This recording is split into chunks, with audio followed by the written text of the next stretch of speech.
Assalamu alaikum everyone. Today I am going to be talking about a topic that even I didn't think that I will be making a video on it. Like seeing all the social medias, I have seen a topic that is very famous among the teenagers and the current generation. Basically I am going to be talking about something that can be scary for someone and that can be very funny for somebody. So without wasting any time, let's hop into the video.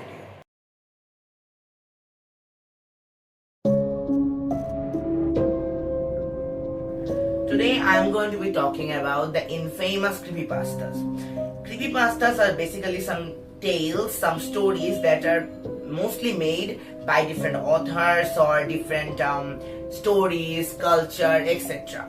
Like it is mainly made by people from different areas of the world, and it has a separate background story which represents their personality, their origin, their everything. And creepypastas are somewhat funny and scary at the same time. Mostly creepypastas look a bit, made up of some maniac or psychopath or scary characters. But some of them are so famous right now that each children of every country would know that. And nowadays the most amount of creepypastas are seen in internet and it is viral. Like when I was searching in social medias, I just saw that Reddit and if you say in the other platforms like Facebook, Twitter, Instagram, oh my god, everything was filled with creepypastas when I was researching on it. And now let's explain what is creepypasta. So let me go back to a thing, which is what is folklore. Folklore is basically culture that is seen in different villages or different rural areas and sometimes in urban areas. So if we see that when we were child or really small, we saw that our grandmother, grandfathers told us some stories about different types of scary monsters. Like in Bangladesh, there is a very famous character named Petni. So Petni is a character which is basically a female origined character, and it basically represents the shadow ghosts. Then you have Nishidak. Nishidak is a type of monster which calls you by a different accent, which is suppose your mom died, suppose, and the Nishidak would come and they will call you with your mother's voice, because they play with the person's mind, that how the person should react with the instant call of their dream person. Like suppose if a very favorite person of your life passes away, you will have a sympathy on her or him, and you would pray to the God that please God, give me one more chance to save that person. Like before passing away, everyone tries their best to save their favorite person.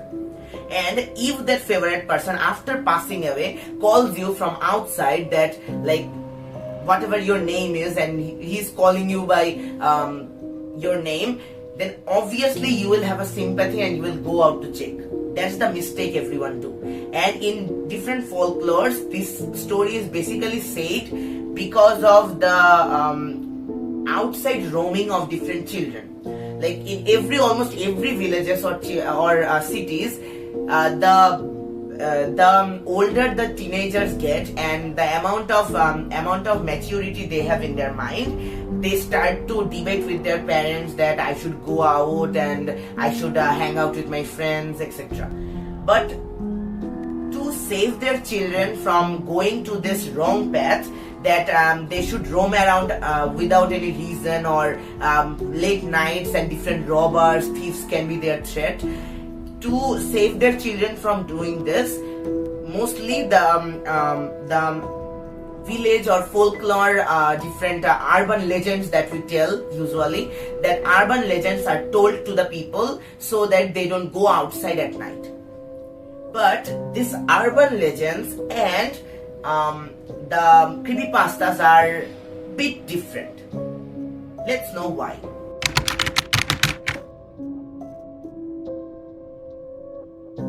Well, creepypastas are, as I said in the first of the video, that creepypastas are some type of tales or stories that are made up by different people. Like, there are some authors of each creepypastas given in our social medias, and it basically spreads through these medias and one-to-one talks. But mostly creepypastas are something that is like made up for like fictional character making, and they have different base. Like, for example, let's imagine that a creepypasta is a movie. That movie has a base or a storyline, which storyline covers the characters' movements, characters' works, characters' activities that he or she is doing in the whole movie. And there are several side characters in that movie. There is a platform, there is a plot on which the movie is set, and there is an ending to that character. So this same thing is followed by the authors while making a creepypasta. Let's see how. Creepypasta has several famous characters like Slender Man, then we have Jeff the Killer, then Jane the Killer, then we have there are a lot of creepypasta. So I am just gonna give you an example of creepypasta by Slender Man. Slender Man debatably is the most famous character among the creepypastas. And among them, his powers, his origin is somewhat sad and cinematic. So there is several movies made up of the storyline of Slender Man, and in 2017 there is a whole movie named Slender Man. So overall we can see that Slender Man is a very famous character. So let's see how the movie thing and the creepypasta thing matches each other. So let's see. If we think that Slender Man is the main protagonist of the movie, the side character, his daughter. As we know in the story that Slender Man has a daughter which is the world for him, because he is the one who cares his daughter the most in this world and doesn't want her to lose or get harmed. That is why whoever gets into the forest or the place where Slender Man lives, he haunts them or kills them. If that person, he or she, feels a threat to him. So this thing is basically the story of Slender Man. And on the other hand, this movie, the plot is set in a forest where he has written 8 cheats or notes which is pasted to the trees. So we can see this is a story. This is a plot the movie is set on, or the creepypasta is set on. Later on, Slender Man is the main haunting character. The side character and the main protagonist are two. One is the antagonist or Slender Man, or the protagonist, the person who is entering the forest. The story is revolving around these two people, which is Slender Man and the people. Let the persons, there is a person, a girl who has entered the forest. So there are two people here. And the side character is Slender Man's daughter, which is invisible. Invisible means that when we are seeing that Slender Man has a daughter, that daughter is now not showing in the whole storyline. The main story is focusing on the Slender Man and the main protagonist. So here we can see here we have made two characters, which is Slender Man, which is antagonist, and the player or the person who is going into the forest as protagonist. So we are getting our two characters. So now these two characters are mainly the main focus of the movie. And now how the ending comes, that the main protagonist dies at the end. Like suppose there is a sad ending, that at the last, after collecting all the cheats, when he was going back to his home, the character dies. So there we have three main plots, which is the entering the forest, in the forest, and exiting the forest. So we can see that while having this, that this whole story is made. So, like this, every single creepypasta is made. Somewhat, there are somewhat similarities between creepypastas and SCPs, which I am going to be covering in a separate video, because SCP has a very big story. Like, there are like thousands of SCPs and it is impossible to explain all of them.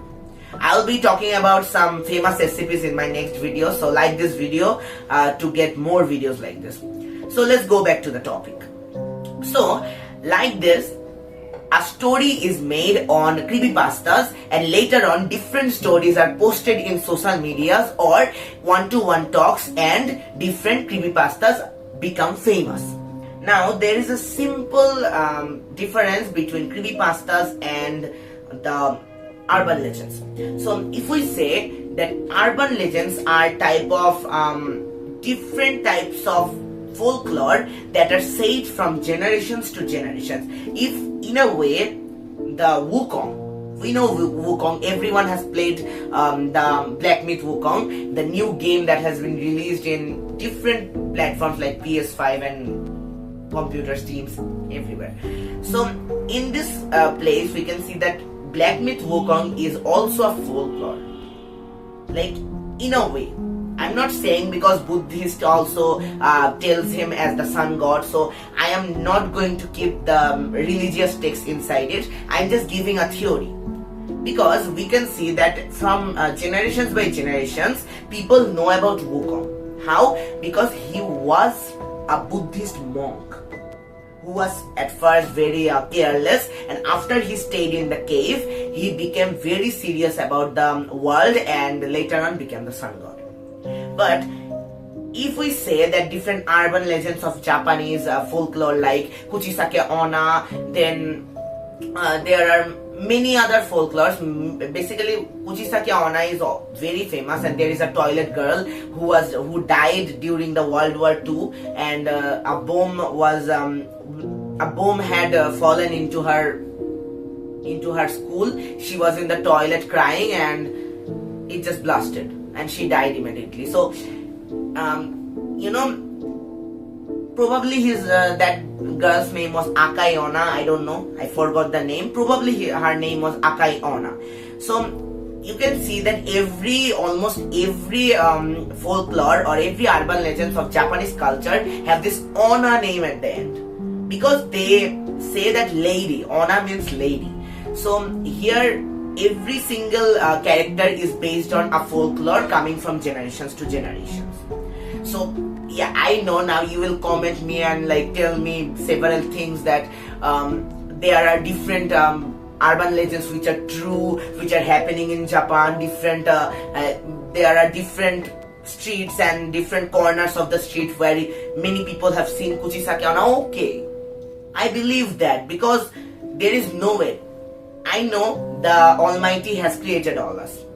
Now, no way that scientists have discovered everything in this world. So anything is possible. Even we know supernatural powers like ghosts, jinns, then Satan, then angels, supernatural creatures. But why do we believe in them? Because they have something that science can't explain us, which is called the term paranormal. Paranormal is a type of context or type of text which means that which is not normal. Like, science proves everything, but why can't science prove jinns, Satan? Why don't they prove that? Because these are only myths that have been revealed in religious texts. But why do we believe them? Because every religious text tells us that there is jinn, there is Satan, there is an angel, there is an almighty. Each text have different almighty, like Muslims have Allah, Hindus have Bhagavan, then there are Christians who have Jesus, and there are Buddhists who have Buddha. Now, every religion has their different God, so everyone believes on God. except the atheist. I'm not gonna pull atheist in my video, so it will be sort of different religious video type. I am not trying to make this religious, so I'm gonna push that atheism in the corner, and I'm just gonna bring the religious text in, because here we are accepting the truth, not those people who don't believe in God and they just say just anything about no logic. They have no logic in their mind. So I'm not talking about atheism here. Let's see what the religious text says in Quran and different religious texts like Puran and Bhagavad Gita and also Bible. Everywhere there are supernatural powers, and everywhere we are seeing that paranormal activities are occurring. Like even I have seen a footage, probably I'm gonna add this in the screen right now, that the chairs of an office are automatically moving, and no one is moving there. There is no one. There are just computers. Office of probably Malaysia or something. It is moving continuously, and nobody is sitting there. Like that's the fun part. It is a footage of CCTV. That no one was there, out of nowhere it was moving, and when the janitor came in the morning, he saw that everything was out of its place. The computers were flickering. Like you can imagine what is the paranormal things occurring in the world. So there is no any chance, or there is no any 100% surety that there are no kuchi sake ona in the world. There can be anything. So I'm not gonna give my theory on the existing things of the paranormal things. Like I am not saying that the creepypastas don't exist.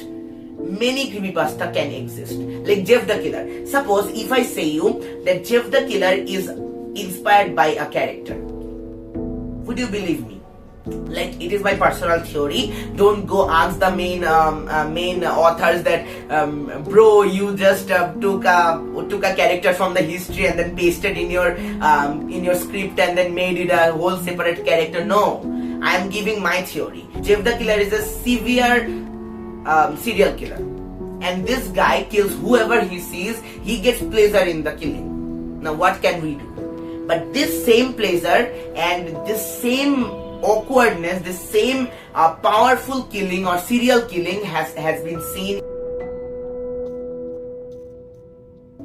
Another example of the character making that I have told before some time, which is the story of It, the Pennywise clown. So in the movie we have seen that Pennywise likes to eat human a lot, like way too much. And in the very first few minutes of the video of the movie, Pennywise eats the hand of the main character's brother. So we can see that Pennywise is a cannibal type, but in there it is not exactly cannibalism, because Pennywise is not human. He is supernatural creature which is known as Deadlights. Deadlights is Pennywise's truest form, and there is no other form except that. It is the main form of Pennywise, and later on he transformed into his main form there. And like this, John Wayne Gacy is a person who was inspired to make Pennywise.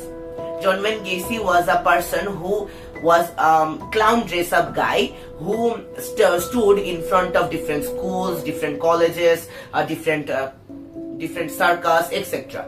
And there he stood and waited for children to come there, and he would give them a balloon or give them chocolates and take them inside his van. Basically, first he kidnapped people. He took the people to his house or whatever basement he had, and there he ate the whole person.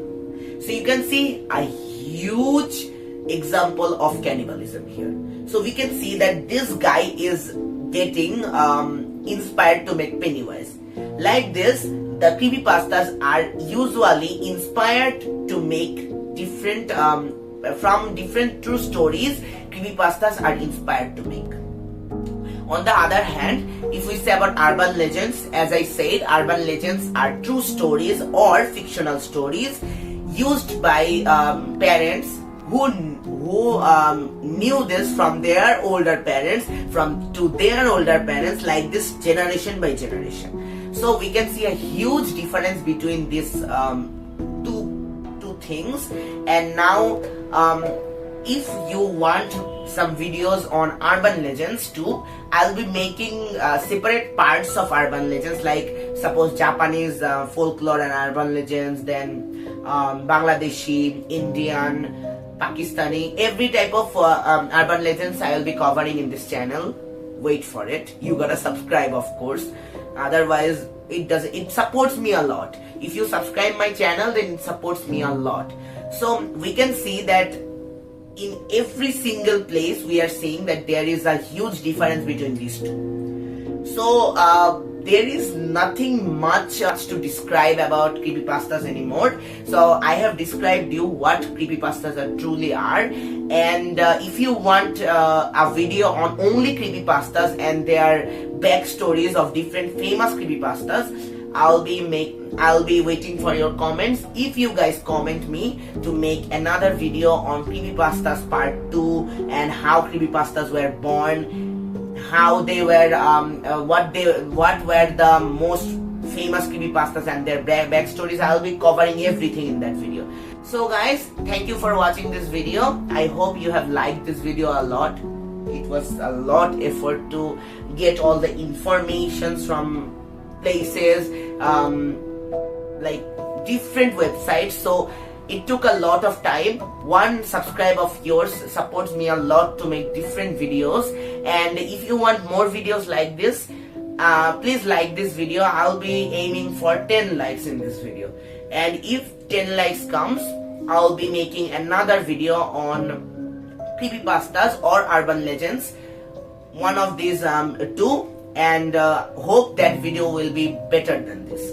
So again, thank you for watching. See you guys in the next video.